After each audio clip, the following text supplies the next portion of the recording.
Olá, estamos dando início a mais um programa Debates Le Monde Diplomatique Brasil, uma iniciativa do jornal Le Monde Diplomatique Brasil, em parceria com a TV PUC, com o canal universitário e com a TVT, a TV dos Trabalhadores. Hoje nós vamos tratar das Big Techs e o que elas andam fazendo no mundo inteiro e particularmente no Brasil. Recentemente nós tivemos, ainda estamos tendo, um embate da plataforma X do Elon Musk com o governo brasileiro, com a justiça brasileira. O Telegram, que é outra, tem problemas também legais em outros países. Quer dizer, e a União Europeia está querendo fiscalizar essa coisa. De fato, as plataformas, será que elas extrapolaram o seu papel de intermediário? O que está acontecendo com essas plataformas? Que papel elas estão tendo hoje nas eleições brasileiras? Bom, para discutir essas questões, que são candentes, nós convidamos um especialista que eu vou apresentar para vocês agora. Quero apresentar o Ergon Kugler. Ele é bacharel em Gestão de Políticas Públicas pela USP. Ele tem mestrado em Administração Pública e Governo pela Fundação Getúlio Vargas, um MBA em Data Science Analytics pela Universidade de São Paulo e é pesquisador do Instituto Brasileiro de Informação em Ciência e Tecnologia, o IBICT.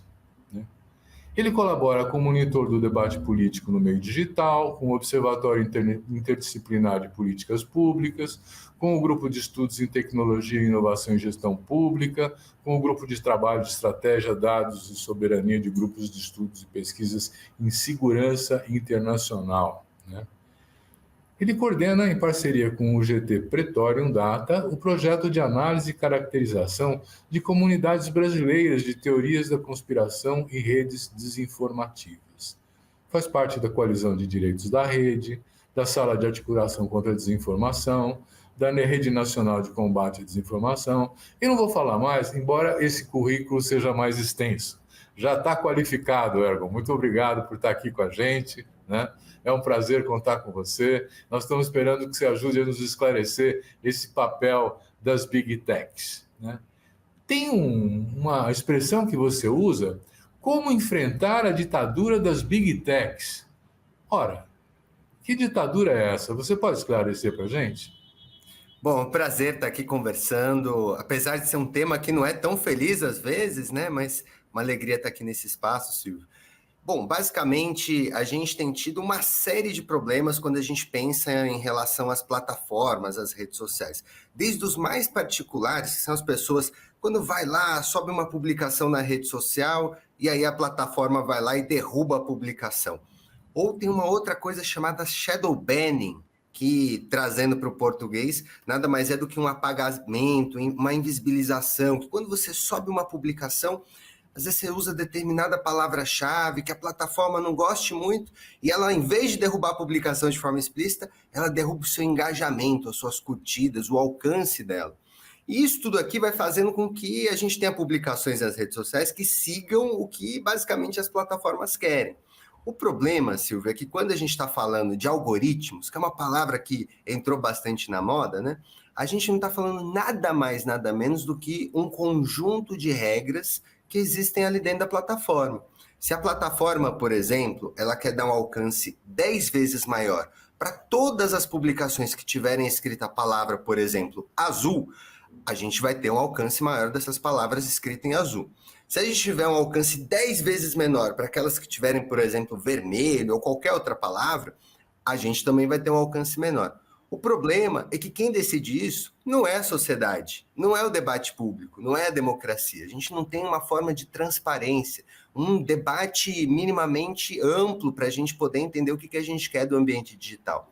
Quem define isso hoje é literalmente meia dúzia de companhias que estão lá sediadas no Vale do Silício, principalmente nos Estados Unidos. Então, isso é um alerta muito grande que a gente tem feito, tanto na sociedade civil, mas também na academia, de que essa concentração de poder, não apenas econômico, mas também social, ideológico, de comunicação, vai gerando quase como que uma ditadura das Big Techs, onde a opinião pública não é pautada pelo debate democrático, que já é enviesado por vários aspectos, por desigualdades sociais, por desigualdades socioeconômicas, mas Nesse caso, a gente adiciona mais um peso muito grande, um viés muito grande, que é o viés do algoritmo, é o viés da plataforma.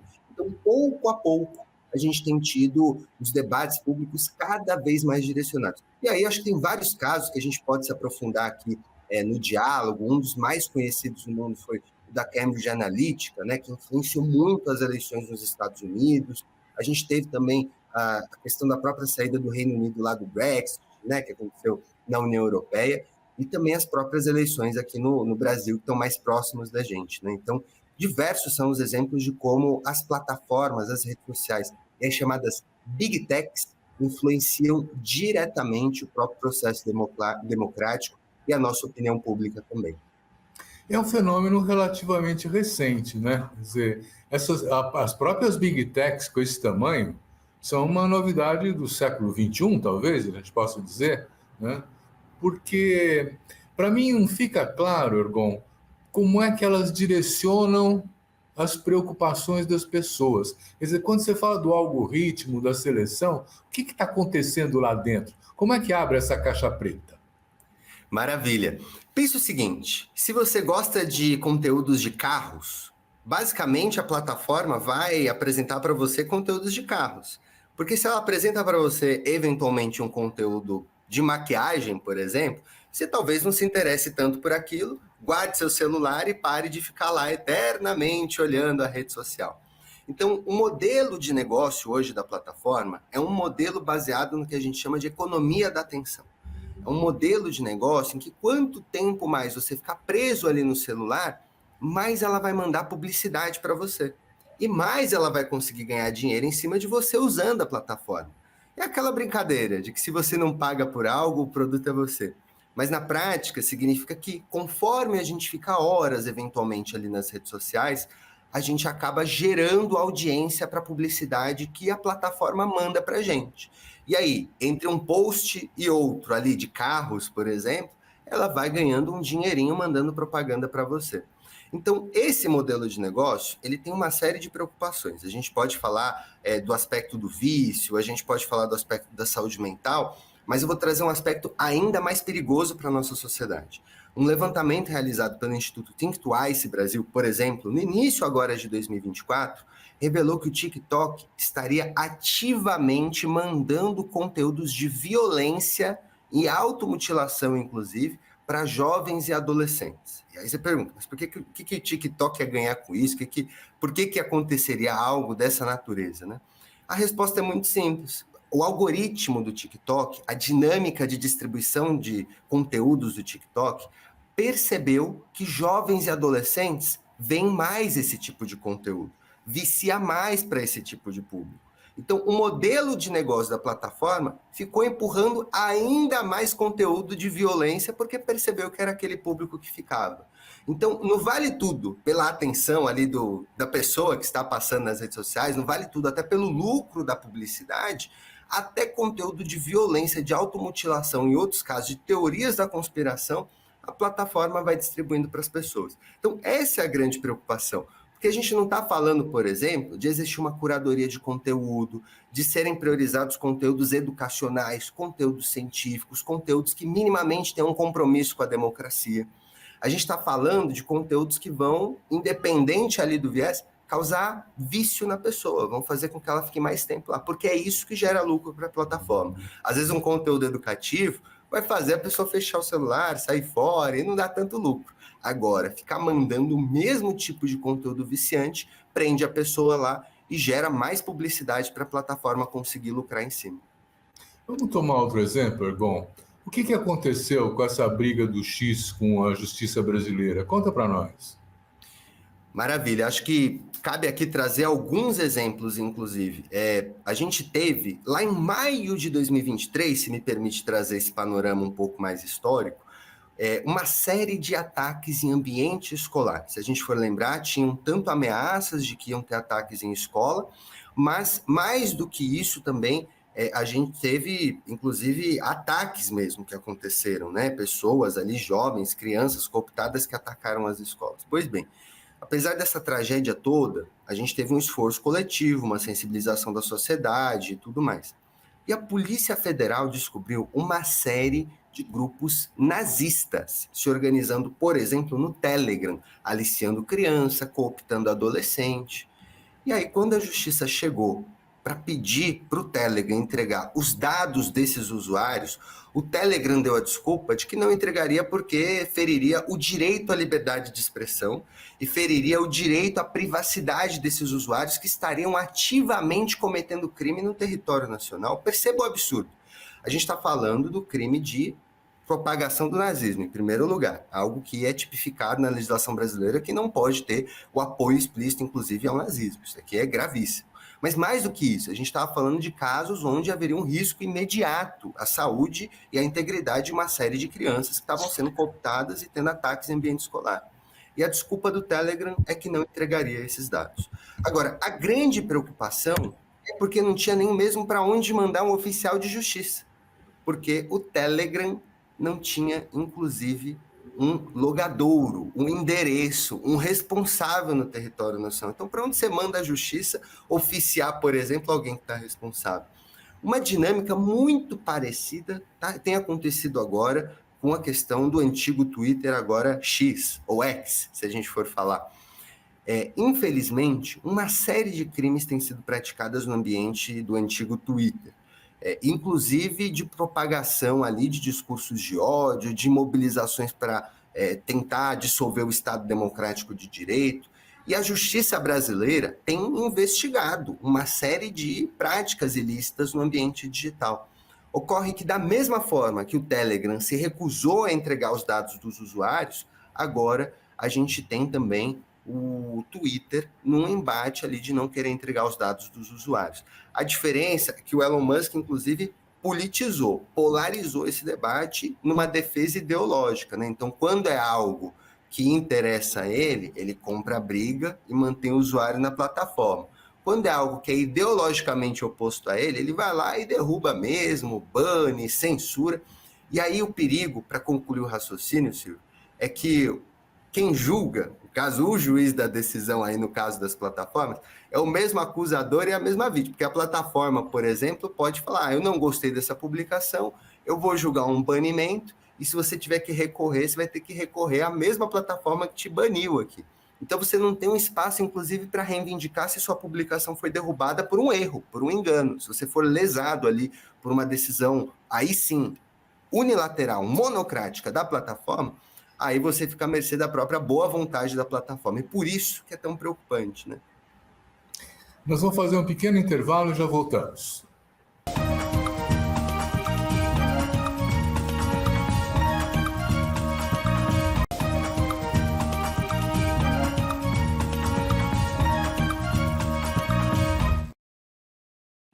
Eu acho que seria interessante a gente identificar de que plataformas nós estamos falando, não é? E como é que é a relação dessas plataformas com as fake news? Talvez você possa nos ajudar a compreender um pouco isso. Como é que elas são indiferentes, as fake news? Eu acho que é importante a gente até explicar o que é a tal da fake news, porque hoje em dia a gente ouve esse termo em um monte de lugar, e aí o que eu mais ouço, até de parlamentar, é o seguinte, mas quem vai decidir o que é fake news e o que não é? Quem vai decidir o que é desinformação e não é? Vai ter um Ministério da Verdade, vai ter alguma coisa do tipo? E não. A desinformação, ela é três coisas. Em primeiro lugar, ela é uma informação, então não é uma ausência de informação. Alguém desinformado não é um coitadinho que não tem informação, no sentido até meio paternalista de falar, né? Então a desinformação, ela é uma informação, só que ela é uma informação falsa ou tirada de contexto. E, em terceiro lugar, o mais importante, a desinformação é uma informação falsa tirada de contexto com a intenção de desinformar. Então, por trás de uma peça ali que a gente recebe, uma imagem, uma montagem, um absurdo na rede social, geralmente tem alguém tentando ganhar alguma coisa com isso. Tem um exemplo que é muito explícito, um tal de detox vacinal, dióxido de cloro. Tem um bombado, uma teoria da conspiração, uma narrativa, uma mentira, de que as vacinas colocariam nanorobôs e microchip nas pessoas. E aí a gente dá risada disso, acha um absurdo, quem que vai acreditar numa coisa dessa? Só que por trás dessa desinformação, e aí que está a intenção de quem produz um negócio desse, por trás dessa desinformação, começaram a vender frasquinhos de dióxido de cloro, cloro de limpeza industrial, para mandar as pessoas tomarem 3 gotinhas, por exemplo, antes de dormir à noite, para supostamente tirar os nanorobôs e os microchips que estariam no organismo delas. Então, por trás de um terrorismo social, de uma desinformação, de uma mentira, de que as vacinas teriam nanorobôs e microchips, começaram a vender do outro lado um frasquinho milagroso para tirar essas questões do seu organismo. Mas mais do que isso, começaram a vender infoprodutos de e-books, livros, sobre as suas formas ali melhores de tomar o dióxido de cloro, começaram a vender cursos online sobre as práticas de como você produz o dióxido de cloro, ou seja, cria-se todo um mercado, uma cadeia de consumo em torno de uma mentira quase que engarrafada, nesse caso do dióxido de cloro. Então, esse é o grande perigo quando a gente fala de desinformação. Tem gente que ganha dinheiro propagando mentira na internet. E aí são vários outros casos. Teve uma condenação, inclusive recente, na justiça, agora em 2024 mesmo, no início do mês de setembro, virando de agosto para setembro, em que duas cientistas que fizeram um vídeo na internet dizendo que parasitas não causariam diabetes, porque parasitas não causam diabetes é causada pela insuficiência de insulina e uma série de outras questões, inclusive de consumo, de hábito, enfim, de saúde, ou às vezes hereditária, mas bombava essa narrativa de que parasitas causariam diabetes. Elas fizeram um vídeo explicando, parasitas não causam diabetes. E aí teve um cidadão que decidiu processar essas duas cientistas, porque ele alegou que não só teve a imagem dele exposta, mas que ele teve perda financeira porque ele deixou de vender lá os cursos de desparasitação, deixou de vender os produtos dele de tirar parasitas do organismo. Ou seja, de fato existe um mercado de pessoas que ganham dinheiro com a mentira na internet. E para fechar... Mas tem a questão aí, o papel da plataforma, porque você está falando de um usuário da plataforma, né? E exatamente, para esse raciocínio, qual que é o papel da plataforma? Ao invés da plataforma ir lá ativamente derrubar esse usuário, cumprir medida judicial, a gente tem uma série de históricos da plataforma tomando a decisão de manter esses conteúdos na internet. Vale citar aqui o que foi chamado de Facebook Papers. Foi um enorme vazamento de 2021 que revelou que o Facebook ele sabia de uma série de desinformações circulando na plataforma que propagavam que a vacina da Covid era nociva, por exemplo. E o Facebook, mesmo sabendo disso, tomou a decisão de manter as publicações por um único motivo, Silvio. Porque essas publicações foram impulsionadas pelos usuários. Os usuários pagaram dinheiro para o Facebook para conseguir ter um maior alcance. Qualquer usuário pode pagar. Você vai lá no impulsionar, chamado ali de tráfego pago, você impulsiona um conteúdo. Mas quando você tem uma desinformação que gera dano na saúde, deveria ter um mínimo de responsabilidade da plataforma de moderar isso, de não deixar o dinheiro fazer aquela mensagem nociva chegar mais longe. E o que o Facebook Papers, que foi esse relatório que vazou em 2021, revelou é que a alta cúpula do Facebook tinha noção quantitativa do quanto a desinformação estava dando de lucro para o Facebook e mesmo assim tomou a decisão de manter. E aí são vários outros exemplos, desde esse do TikTok que eu trouxe no começo, de violência sendo propagada na rede e mesmo assim o TikTok mantendo conteúdo, até esses outros casos de grupos neonazistas ou propagando desinformação ou vendendo dióxido de cloro na plataforma do Telegram. Em resumo, para fechar o raciocínio, a gente está falando de usuários que lucram com isso, que vendem produto, vendem soluções milagrosas, mas quem lucra mais ainda é a plataforma, porque ela ganha o percentual lá em cima da publicidade, do usuário, de todo mundo que está ali dentro consumindo, e mesmo assim, na maioria dos casos, a gente vê as plataformas mantendo esses conteúdos sempre online. Pois bem, olha, você tinha feito uma referência à Cambridge Analytica, aquela empresa do Steve Bannon, né, que começou a trabalhar isso, mas eles começaram a trabalhar isso com objetivos de ganhar mercado, de vender produtos. Como é que isso derivou para a política e o que essas plataformas estão fazendo hoje no campo da política, hein? Olha, é muito preocupante porque tem uma recente decisão, inclusive da Meta, de que não faria divulgação ativa de conteúdos políticos, por exemplo, no Instagram. Isso, a princípio, pode parecer bonito, maravilhoso, então a plataforma não vai ficar divulgando ali conteúdos políticos, né? Então a gente vai reduzir a exposição do usuário, mas Pensem aqui comigo, quem nos acompanha aqui nessa conversa. Se você segue, por exemplo, um político A e você discorda totalmente do político B, mas você sabe que tem o político C, o político D, o político E, tem um monte de visões diferentes sobre diversos assuntos. Hoje, o Instagram, ele limita, se você segue o político A, apenas a você receber conteúdos impulsionados desse tipo de político A. Porque hoje, a decisão da Meta é basicamente deixar o usuário na bolha ideológica que ele está seguindo. Isso daqui tem um risco muito grande, não só de radicalizar ainda mais as pessoas, independente da posição, do lado, porque ela só vai receber conteúdos daquele tipo de candidato que ela acompanha, não vai ser exposta a visões de mundos diferentes, por exemplo. Mas acho que o mais grave aqui, a gente está falando de uma decisão que é da plataforma. Quem deveria decidir isso era a sociedade, era o parlamento, era um debate público. Quem que vai decidir o que acontece na plataforma? E eu dou esse exemplo para puxar a reflexão do como a plataforma acaba ganhando com esse mundo da política, né? Por que interessa tanto a plataforma ganhar dinheiro? Porque existe um leilão de anúncios. Pensem aqui comigo, você está lá, quer anunciar um produto seu, quer anunciar uma candidatura sua, quer anunciar qualquer coisa.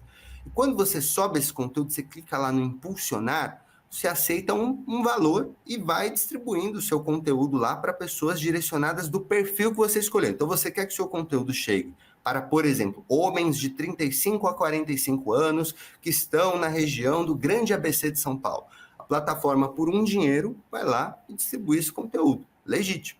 Só que, quando a gente está em período eleitoral, esse leilão de anúncios ele vai lá para cima. Porque a plataforma sabe que os políticos querem ter mais anúncios. Então, a gente vê uma subida absurda do valor, que é o custo ali por usuário, o custo de direcionamento de conteúdo.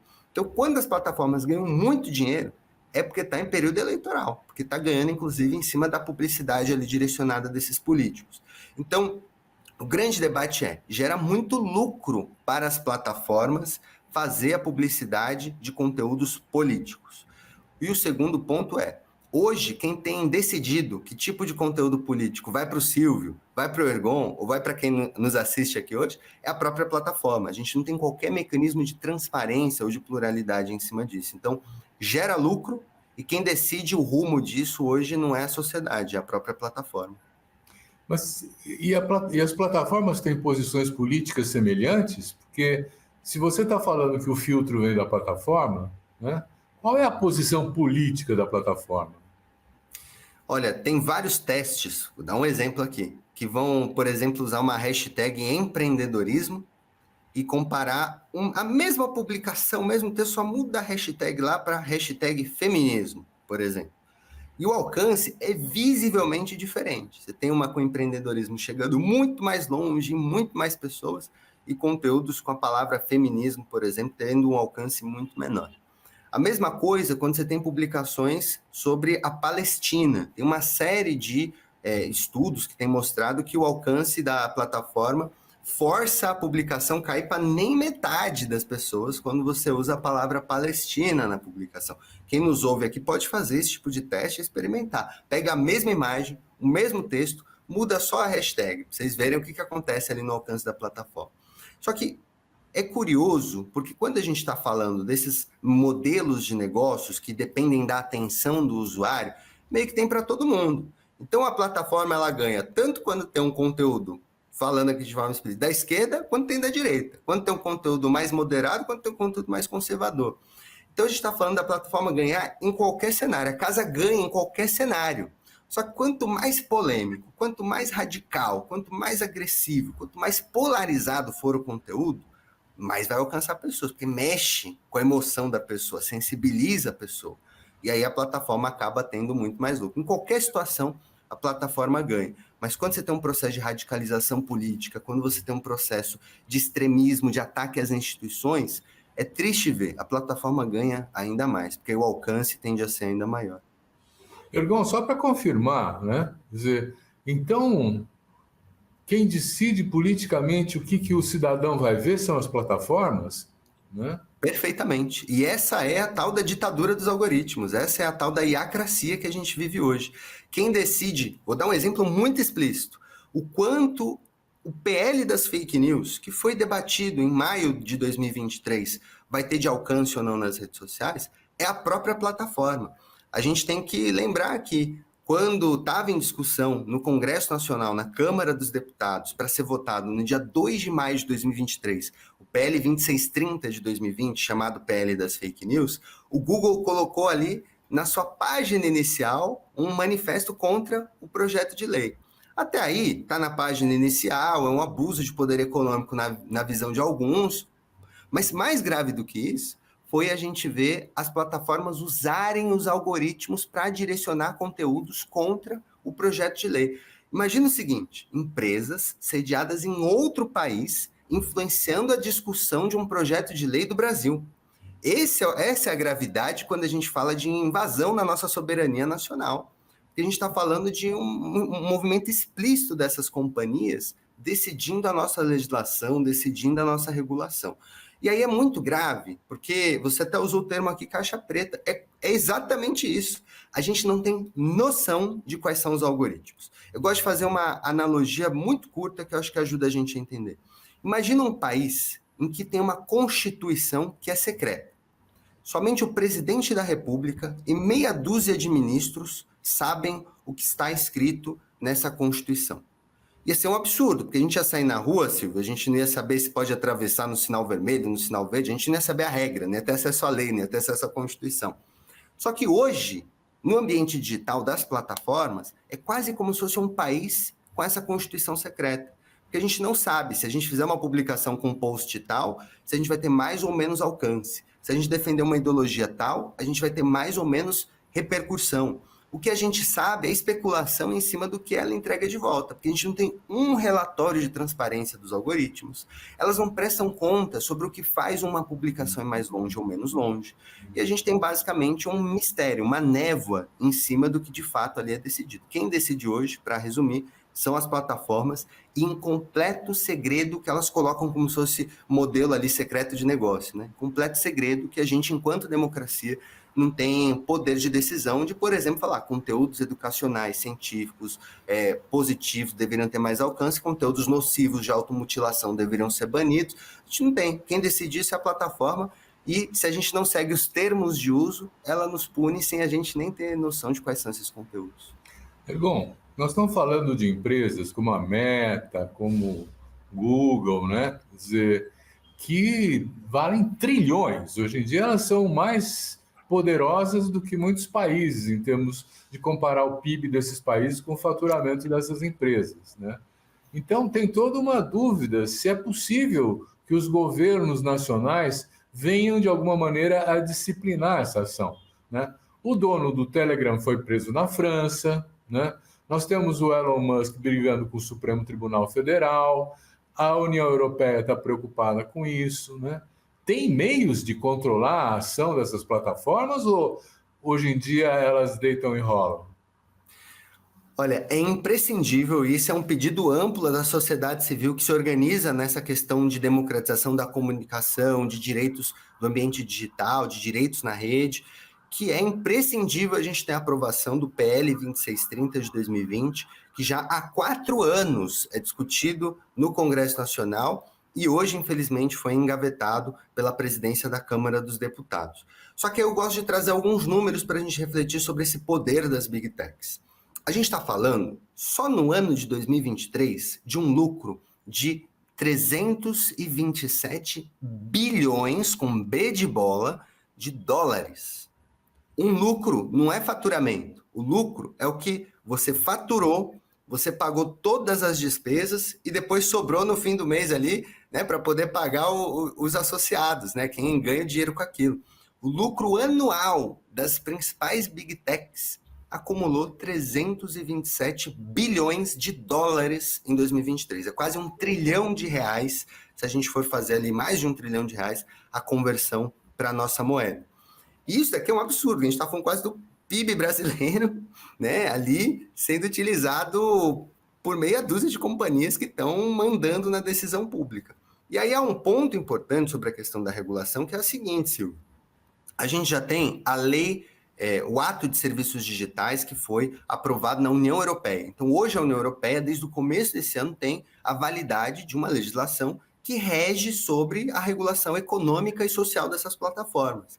A Alemanha, dentro da União Europeia, tem uma legislação específica. A França tem uma legislação específica. Fora, a Austrália tem uma legislação específica. O Canadá, a mesma coisa. O Reino Unido também tem.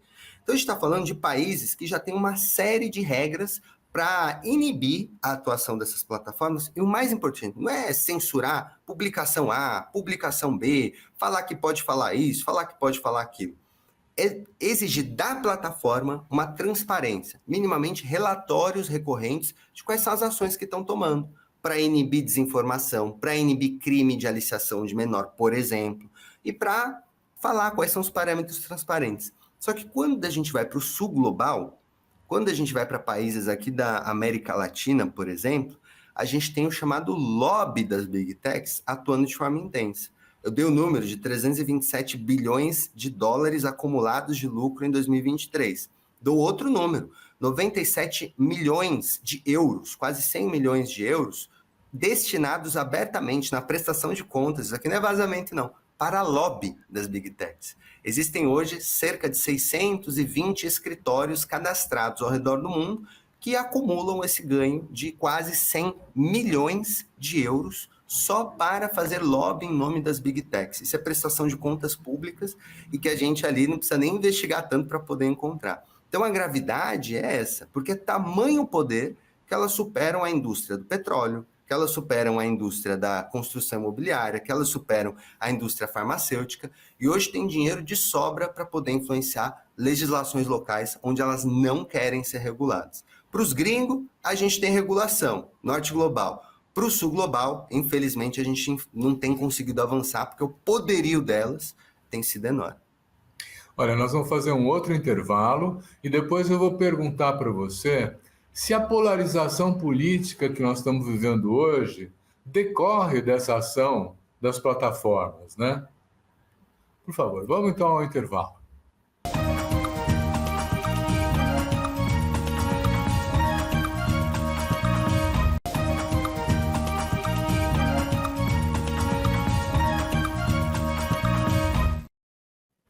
Ergon, a gente vê por toda parte, nos Estados Unidos, o Trump e a Kamala, aqui o bolsonarismo e o PT, enfim, quer dizer, tem polarizações em todas as sociedades hoje muito mais marcantes no campo da política. São as plataformas que geraram isso? Olha, de alguma forma, a gente pode dizer que os algoritmos, eles podem até criar alguns efeitos de bolha. Tem um debate na academia se de fato a culpa é dos algoritmos gerar a bolha ou se as bolhas que fazem a dinâmica ser assim. É quase aquela discussão do ovo ou da galinha. Mas o fato é que, por exemplo, com essa decisão recente desse ano de 2024 da Meta, em limitar para o usuário do Instagram apenas receber conteúdos dos políticos que ele já acompanha, isso aqui, por si só, já aumenta ali a bolha, porque ele só vai receber conteúdo que ele já concorda, que ele já tem ali uma concordância. Então, você vai deixando as pessoas cada vez mais no seu nicho. Mas para quem vai olhar lá para a rede social, para a dinâmica, para a publicação, quem faz estudos olhando, por exemplo, topologias de redes, tem uma pesquisadora na UNB, Isabela Rocha, que tem se dedicado a olhar principalmente isso, a gente vê exemplos explícitos de como há uma tendência à polarização nas redes sociais. Então, você vai criando ali como se fossem núcleos que vão disputando o domínio. Então, uma hora tem mais para cá, outra hora mais para lá, outra hora é muito mais presente. A dinâmica hoje das plataformas, a gente pode falar que podem intensificar, inclusive, a polarização, mas mais do que isso, elas intensificam a radicalização. Porque é aquele negócio, no modelo ali que a gente tem de economia da atenção, um conteúdo calmo, tranquilo, falando dessa forma, quase não vai atentar ninguém. Agora, se você chega desse jeito ali, agitando, colocando fogo ali cada vez mais na situação, você tem explodindo. Não à toa, a gente tem visto um fenômeno nas eleições agora municipais de 2024, em que quem mais lacra nas redes também reverbera ali numa intenção de votos. Então é muito preocupante quando a gente vê isso, porque o debate, de fato, da sociedade ele vai ficando secundarizado. E a forma, né, ali agitada, fervorosa, toda enérgica, vai ganhando espaço para um debate que deveria ser de políticas públicas, por exemplo. Então, eu costumo dizer que as big techs hoje, elas esvaziam o papel da política, na medida em que a gente tem não o debate valendo, não a proposta valendo, mas a gente tem a forma disso, a agitação disso, a polêmica em cima disso, fazendo com que os conteúdos cheguem cada vez mais longe nas pessoas. Sim, mas eu fico assim pensando o seguinte: você fez menção à teoria da conspiração e a grupos, né, que se organizam dentro da internet. Isso não é também uma espécie de estímulo das plataformas? Que grupos são esses? O que é que vocês identificaram? Claro. Quando a gente vai olhar, por exemplo, no caso do Telegram, a gente tem, infelizmente, um enorme ecossistema de comunidades de teorias da conspiração dos mais diversos tipos. A gente está falando de grupos que vão desde antivacinas, grupos desses de antivacinas que vendem promessas, dióxido de cloro, dizendo que vai tirar nanorobô do corpo das pessoas que as vacinas teriam colocado, até grupos que acreditam em reptilianos, que dizem que reptilianos governam o mundo e que aí já linka isso com teorias de terra plana, e aí vai para que o governo esconderia OVNIs e tem um conluio intergaláctico. É claro que essas coisas, a gente às vezes dá até uma risada, pensa, nossa, é um absurdo alguém acreditar em alguma coisa desse nível, né? Mas o problema é que isso gera aquele modelo de negócio que a gente falou lá atrás. A gente está falando de pessoas que vendem um terrorismo social para, em seguida, fazer ali a venda de algum produto milagroso. É a história dos grupos antivacinas que dizem que vacinas seriam nocivas e, em seguida, vendem dióxido de cloro para as pessoas tomarem 3 gotinhas antes de dormir, como se fosse uma solução de desintoxicar. Ou, mais recente, a história da desparasitação, que vai para casos até mais explícitos, de utilização de enema, supostamente tirar parasitas do organismo, coisas assim muito absurdas. Mas a gente está falando de um volume que não pega 100, 1.000, 10 mil pessoas.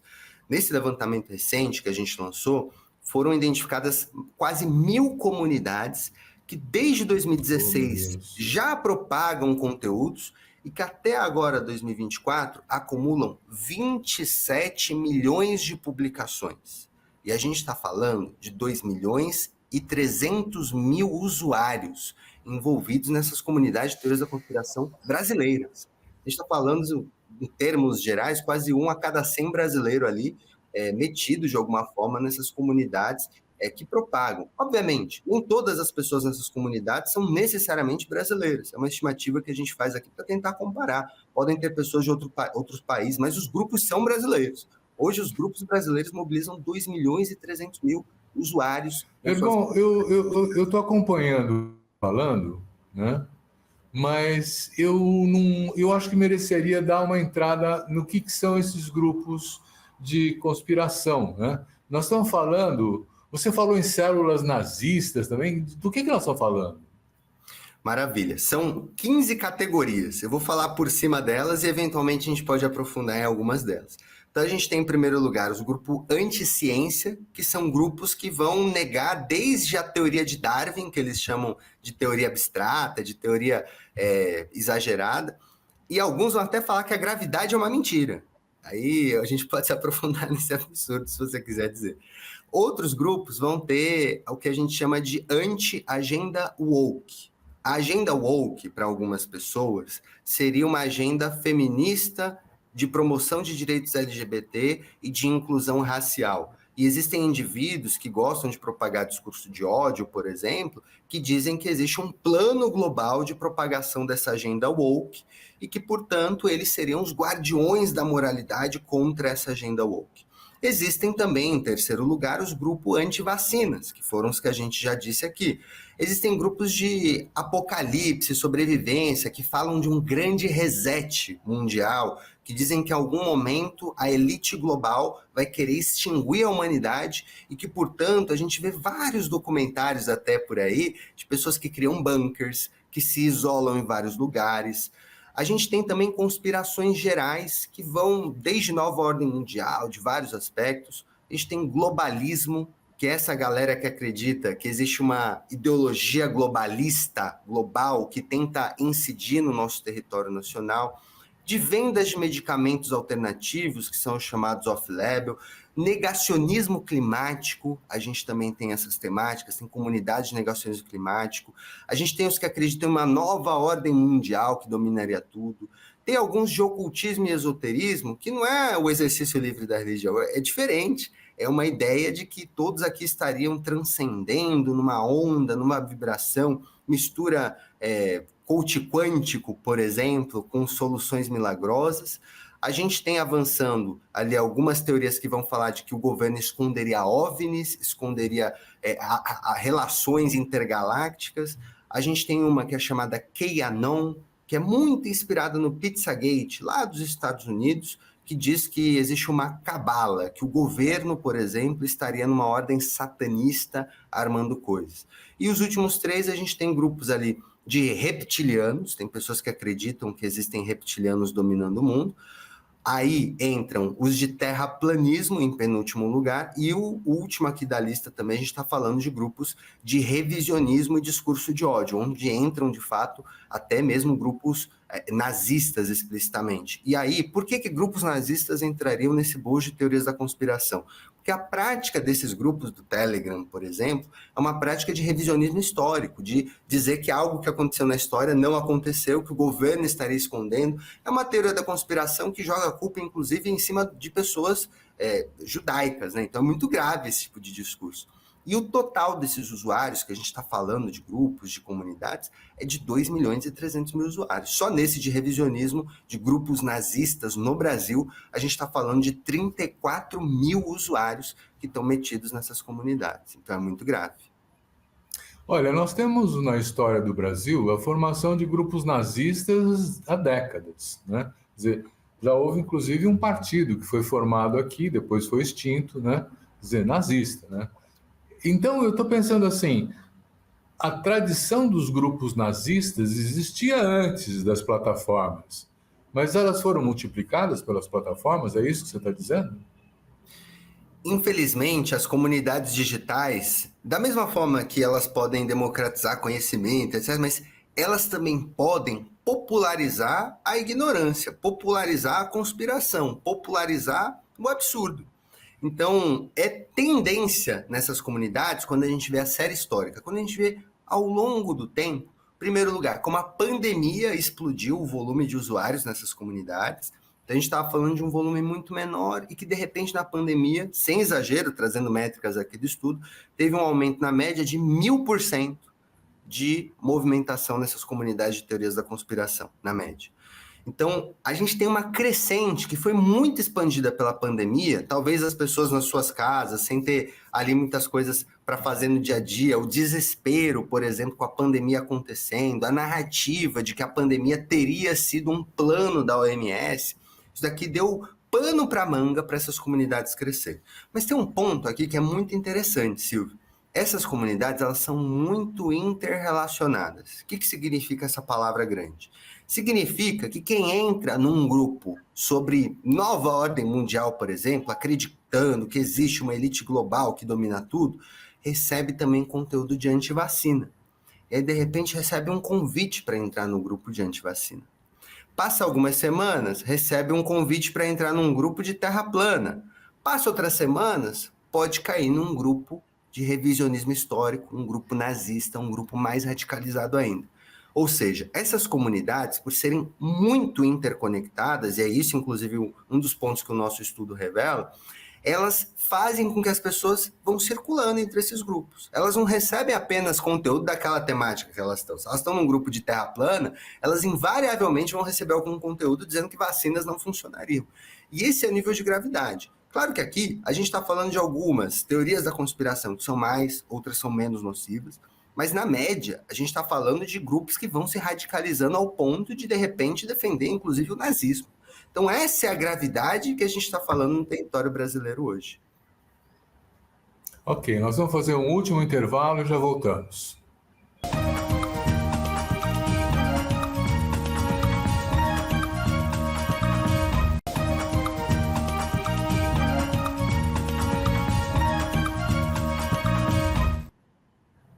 Eu queria trazer para hoje essa discussão, né? Quer dizer, nós temos alguns elementos para avaliar a ação das plataformas nas eleições atuais no Brasil?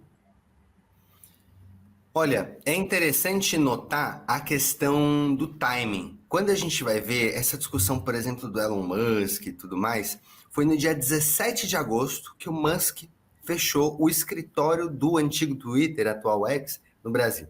Isso foi um dia depois do início das eleições municipais. Claro que aqui a gente não tem como deixar explícita a vontade dele, dizer o que ele pensou quando ele fez isso. Mas o conjunto ali dos especialistas e da sociedade civil brasileira tem chamado a atenção que foi muito oportuna, né? O fato de ter fechado ali logo quando começavam as eleições municipais para não ser eventualmente responsabilizado. Então ele manteve a plataforma aberta, mas ele tirou o responsável no Brasil para se acontecesse algum problema durante a eleição, ele não ia ser responsável, ninguém ia ser preso, não ia levar multa e etc.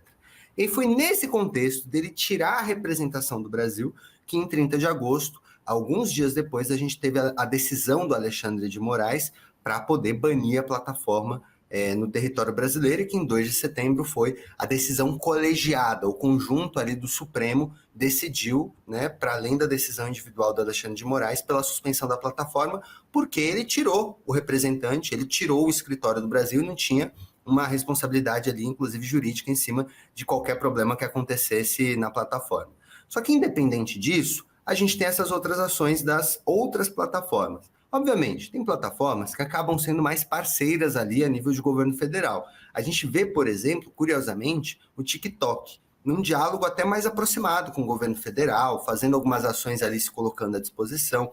Mas tem outras, por exemplo, que sequer aparecem para a mesa de conversa, como é o caso do Telegram. O Telegram nunca apareceu em nenhuma mesa de diálogo com o governo federal e com a própria Justiça Eleitoral para poder pensar ações que previnam ali disseminações de conteúdos nocivos ou eventualmente até criminosos, né, para a sociedade brasileira. Então, eu diria que as Big Techs, apesar da gente chamar de Big Techs e apesar da gente falar sobre essa responsabilidade que elas deveriam ter, elas não são um monolito. A gente tem Big Techs que até se abrem um pouco mais para o diálogo, como é o caso do TikTok, mas a gente tem Big Techs que nem se importam em comparecer em reuniões de negociação, como é o caso do Telegram e como é o caso do antigo Twitter, atual X. Eu vou fazer uma pequena provocação, né? Quer dizer, da mesma forma como a televisão aberta, como os grandes jornais, eu acho que nas plataformas não tem nenhuma posição progressista, né? É tudo meio conservador demais, né? Com certeza.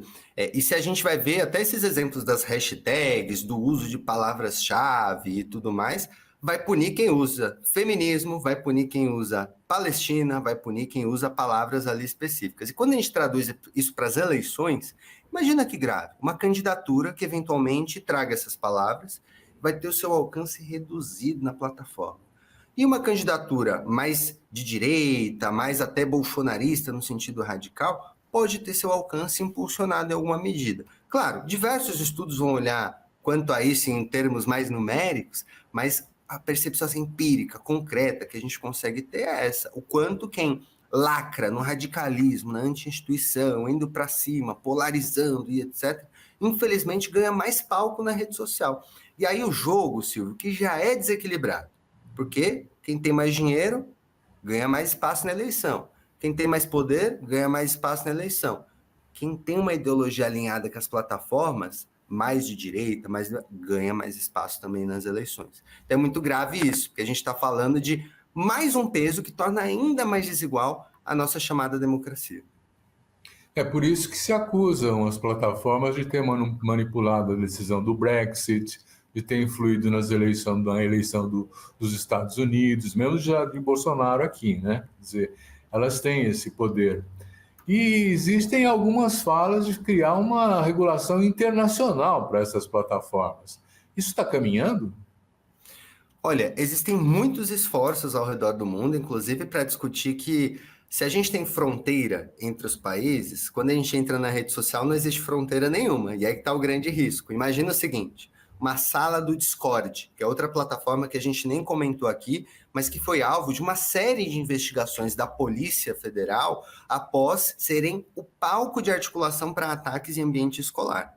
As salas do Discord, elas podem ter um servidor, um host aqui no Brasil, mas pode entrar gente de outros países e mandar quanto conteúdo quiser, não precisa de um passaporte para entrar ali numa sala que é de outro país. Então, de fato, existe uma característica que não dá para a gente colocar fronteira nesse debate. Eu tenho defendido, junto com a posição de várias organizações, movimentos sociais, de que, de fato, a gente precisa de um mínimo múltiplo comum, né, de debate internacional, de legislação, que passa pela transparência desses algoritmos. Então, as plataformas precisam ter a transparência desses algoritmos, fazer prestação de contas públicas, mostrar quais são as ações delas. Inclusive, elas precisam ter responsabilização. Se elas ganham dinheiro impulsionando o conteúdo, elas precisam se tornar responsáveis por esse dano potencial quando elas tomam a decisão de manter esse conteúdo. E um debate que é muito importante, por fim, que é um terceiro, é a questão da liberdade de expressão, Silvio. Essa questão de regulação de plataforma, que a gente fala de regulação das redes sociais, não tem nada a ver com censurar publicação A, com censurar a publicação B. Tem a ver com o seguinte: a liberdade de expressão vai até a vírgula em que um crime é cometido. Nem mais, nem menos. Se a pessoa não está cometendo um crime, ela fala o que ela quiser na rede social. Mas se ela comete um crime e aqui fora ela é presa, por que na plataforma ela tem um manto suposto de uma liberdade de expressão que deixa, inclusive, livre quem no Telegram planeja grupo neonazista, ataque, uma série de coisas?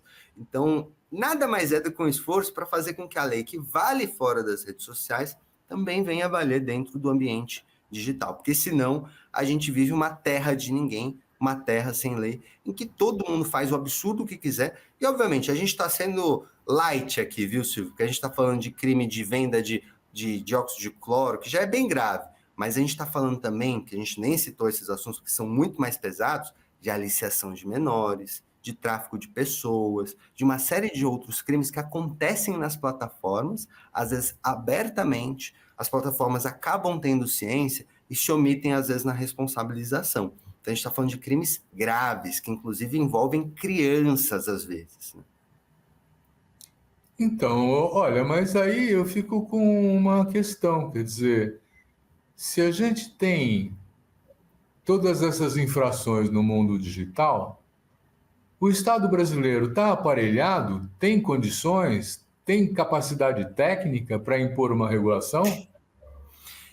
Tem um monte de elementos, mas eu posso aqui listar muito brevemente alguns que eu acho que são centrais. O primeiro é, hoje, quando alguém tem algum problema no ambiente digital, a primeira ação é, vou mandar uma notificação para a plataforma. Se eu fui punido injustamente, se meu post caiu, se eu encontrei alguma coisa, vou falar com a plataforma.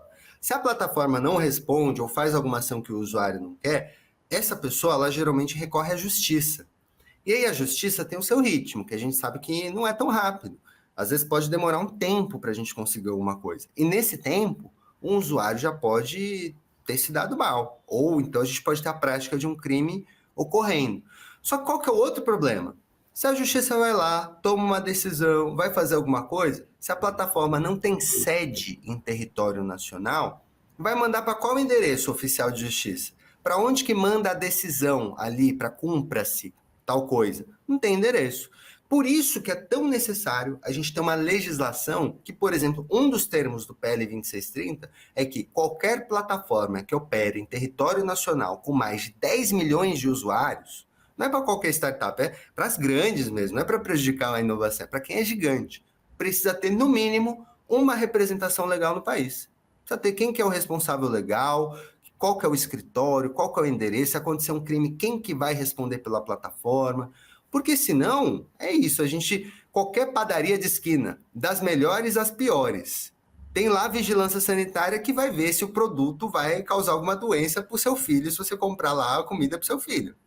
Agora, na rede social, não querem uma vigilância sanitária que possa prevenir, inclusive, crime de aliciação de menor, que seria, portanto, uma regulação que não dependesse. Então, Obviamente, a gente tem muito a avançar, a gente precisa de tecnologia, a gente precisa de uma, inclusive, inteligência tecnológica no Estado que consiga acompanhar o debate social. Não é monitoramento, não é vigilância, é debate público, conteúdo aberto. Tem um canal de denúncia, por exemplo, que o usuário possa ir lá denunciar se ele vê um crime.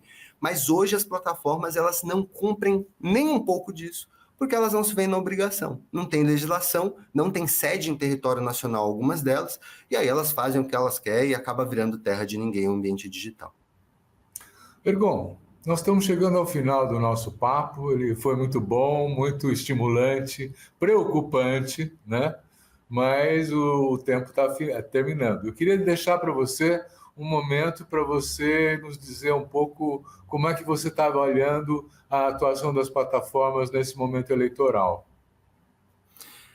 Maravilha, olha, geralmente a gente faz essa avaliação depois, porque até a Justiça Eleitoral faz essa avaliação depois. É curioso, porque a gente teve esse caso grave das eleições municipais, em que um dos candidatos ele tem montado grupos ali para fazer quase que um leilão de anúncios. Então ele pega, segundo ele mesmo, no Discord, adolescente, jovem, menor de idade, manda fazer um monte de corte, e aí esses jovens têm que postar na internet. E aí, quem tiver melhor alcance, maior visualização, aí ele vai pagar um prêmio, é quase que um ranking. Esse tipo de situação nunca aconteceu no cenário brasileiro para a justiça eleitoral, por exemplo, conseguir reagir. Então, esse é o grande impasse que a gente vive na era digital. Porque se antes demoravam 10 anos, 20 anos, para surgir uma nova demanda para a justiça eleitoral ficar de olho, agora surgiu o cavalete, agora você tem não sei o quê, agora o panfleto é eletrônico. Não, agora de uma eleição para outra, tem 10 inovações que surgem e a justiça precisa acompanhar. Na minha visão, a grande preocupação, e até em relação às plataformas, para fechar, é que a postura hoje da justiça eleitoral é esperar as eleições passarem e punir depois, meio que para não atrapalhar o rito eleitoral, inclusive. Mas eu acho que essa dinâmica ela tem prejudicado o rito eleitoral. A gente hoje tem explícitas utilizações de abuso de poder econômico, como essa do candidato em São Paulo, que tem ali feito leilão, basicamente, com um adolescente para poder ter maior alcance nas redes sociais. Muito bem. Eu quero agradecer muito ao Ergon Kugler pelo papo estimulante e preocupante que nos coloca e agradecer você que nos assiste, dizendo semana que vem tem mais. Obrigado.